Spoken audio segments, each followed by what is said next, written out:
Welcome to At the Potter's Wheel with Find Rest My Soul.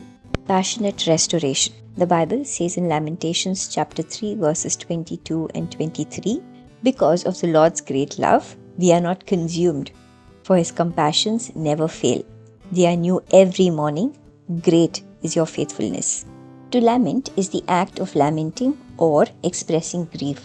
The Book of Lamentations is a collection of 5 poems or songs mourning the conquest of Jerusalem and the kingdom of Judah.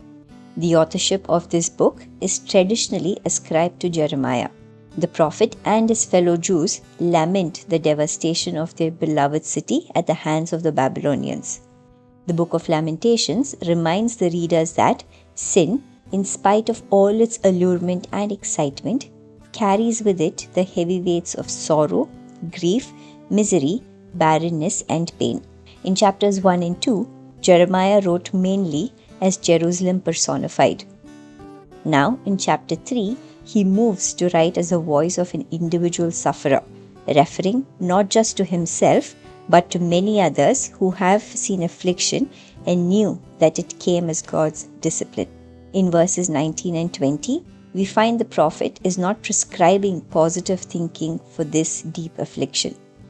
Rather, he felt it useful to remember, understand it for what it is, not to pretend it wasn't there.